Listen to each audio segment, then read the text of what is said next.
All right, you guys, Sunday Strength. I hope everybody's doing well. Couple announcements, but we have Thriving Couples, our last week coming up. That's gone really well. I'm excited about that and how it's going, actually, or how it's gone. 3 weeks of tons of goodness. The YouTube videos are up, so you guys can head over to my YouTube. If I'm not mistaken, the YouTube is Thomas Castro or at Thomas I Castro, I think. It's one of those two things. And I could put a link in there too. But plus, in our group, in our Shine Campus group, we also have that available to you as well. So, super excited for you guys to be able to have that information. The other thing is a lot of the information that I'll be teaching on today. Um, you can get more information about it by joining our challenge that we have at theshinecampus.com. And then I also put a link in our comments. So you have two opportunities to really look at those things and check it out. So, what I want to talk about today is some steps that I can give you guys to turn things around in your relationship. So, if things are going hard in your relationship, and honestly, if things are not going hard, if they're going semi smooth, but you're like, man, we could really use some more juice in our relationship, these are things that you will be able to look at doing to have a different kind of situation. Okay, so let's start looking at them and talking about them a little bit. So there's 8 of them. I'm kind of gonna fly through them in enough time to get you out of here in about 15 minutes or so. Um, but like I said, there's the information is, for you guys is everywhere. Okay, and so and the one places you can get it is I included a link in our YouTube chat, and then also at our theshinecampus.com. You can join and get more information. All right, so let's start talking about how we're going to have a turnaround. So, in order for you to turn your relationship around, the first thing that you have to do is you have to actually be looking.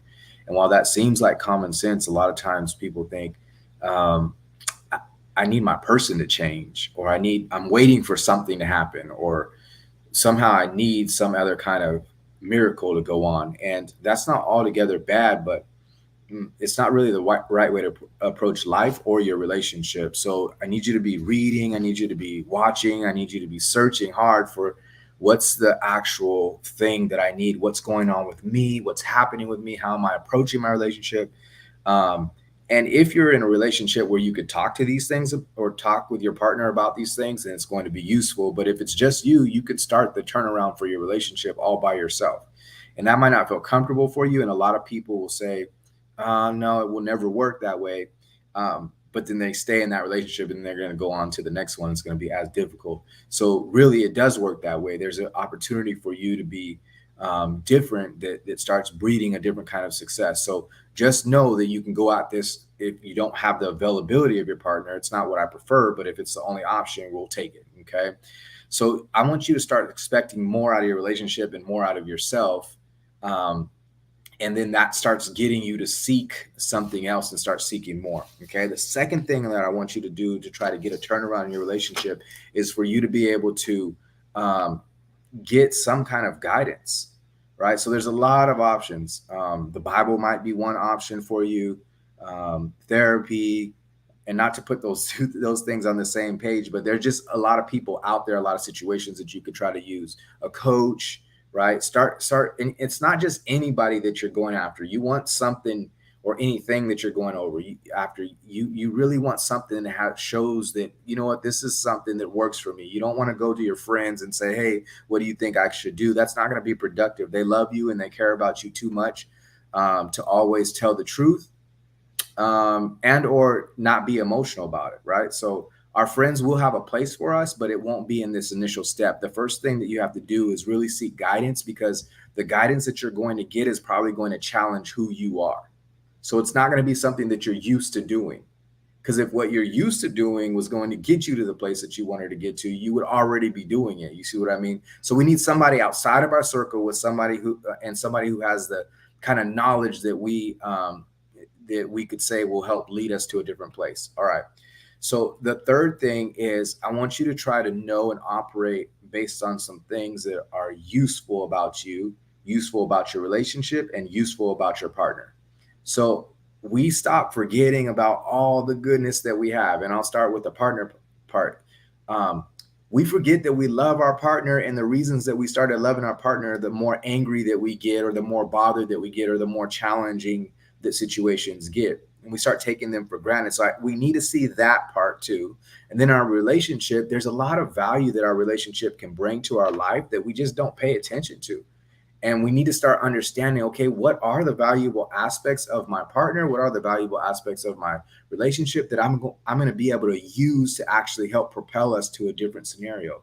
And then finally, what are the valuable aspects of you? There are some things that you have known, that you have seen, that you understand, some traits about you that are really going to be helpful for you to be able to make a turnaround in your relationship. But in order to do that, you need to first sit down and look and really start thinking about, okay, what are my value points? What are the value points in my relationship, and what are the value points in with my partner? Okay. The fourth thing is we want to be able to put people in our life that are actually going to support us. And so this is different than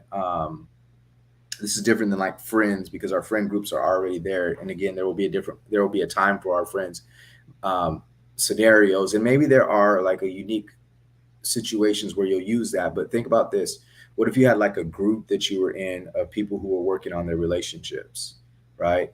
um, those kinds of circles and situations, I want you to start thinking about, like, people who are headed towards a certain situation. I want to start thinking more about, um, how do I get different people involved to really help me grow my relationship. The other thing is, during this time is actually where I want to try to see if your partner can get involved, and you can partner up with them to actually start changing things around. Okay, and so we're going to try to figure out who's going to move with us, who's going to be our team in that scenario. Okay, and then the fifth thing that I want to try to do is, I want to start putting some systems in place in your relationship. And what do those systems look like? Well, how do you greet your partner when they come home, right? How do you watch TV together? Are you when they come home, it does not even change your mode, right? That's a system that you could put in place. Like, we have a system of goodbye and get home. We have a system of hanging out on the couch together. Like, what does that look like? Are we all tangled up in each other, or are we both on our phones doing something totally different, right? Like, we have different ways to be able to connect in the day or on certain days, whenever it's not busy, or there's a way that we stop our busyness for each other. Just, we need to put some kind of systems. You have to make a list. And that's why I think it's a useful thing in our last step to start trying to include our partner a little bit, to just start creating some of these systems that we can put in place that will really help um, our relationship. So if you have children in your relationship, that's another avenue. And it doesn't have to be your children necessarily. It could just be like, hey, we have a system where we're able to take kids out and take them to go get ice cream, and they're our friends' kids, and we're helping our friends out too. Like, be creative with this scenario to be able to start creating some kind of system of being together, some kind of operating mode of being together. Okay. So once we put that system in place, I want to start using what we're doing in the relationship to start emphasizing. Now, here's where our friends come in place that we've already had.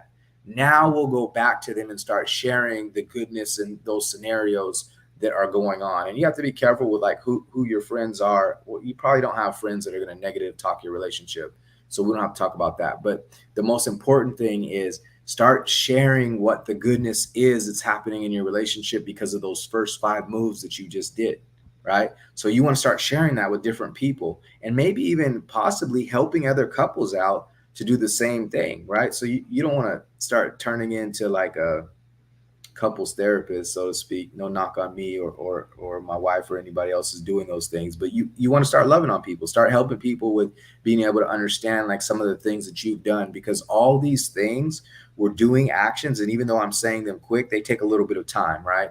So start sharing some of the work that you're doing. The next thing is, I want you to start resolving now some of the conflicts. So you had conflicts, and that's what got you to the place. And maybe it wasn't a conflict. Remember, I said at the beginning, even if you're not in the worst scenario, how do you just get your relationship a little bit better?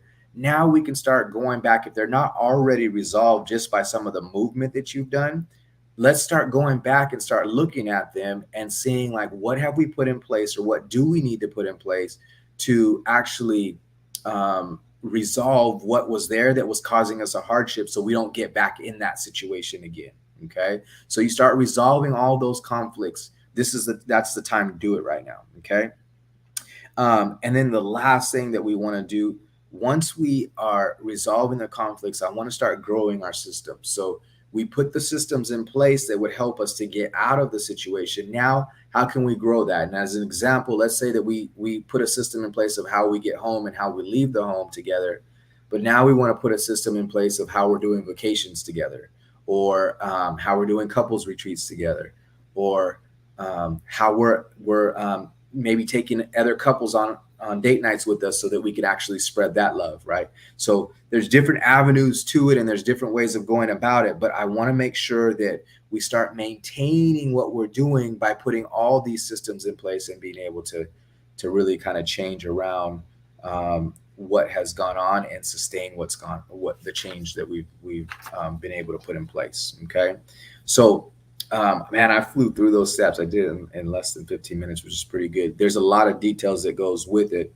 The key points I think at the beginning are that you need to start actually looking for a difference. And so often we don't even know how to start that. But if we start seeking it, this is a cool thing that we're going to find a different way of being able to do it.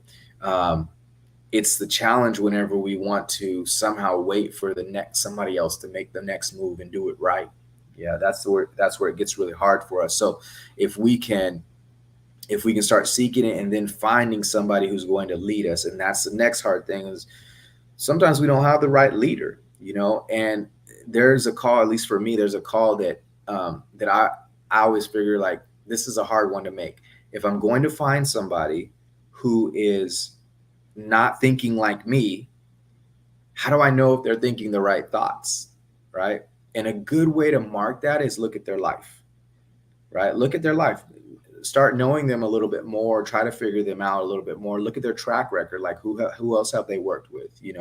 Look at the people that follow them. Like what happens, right? So if you're like going to the Bible, sometimes that's a way that you can see things differently. Like you can see, like if somebody's following the Bible, you could feel that person's difference, right?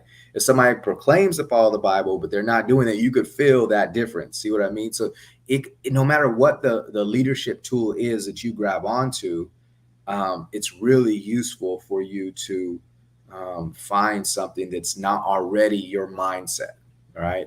And something that can broaden what it is that you're bringing. So those first steps are kind of crucial, and they get you to have a unique vibe. Here's another thing that I think you'll run into that will be challenging, and it's the last one. I said earlier your partner may not be on board.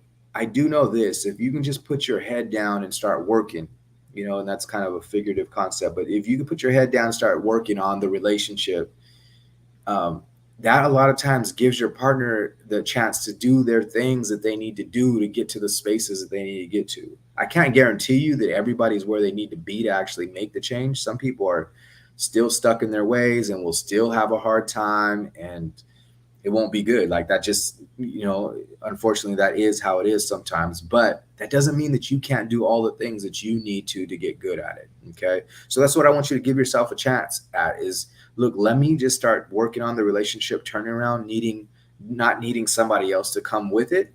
And then trusting that if that person is going to get to the spot, their best opportunity to get to the spot is when I start focusing on and being a light myself. Okay.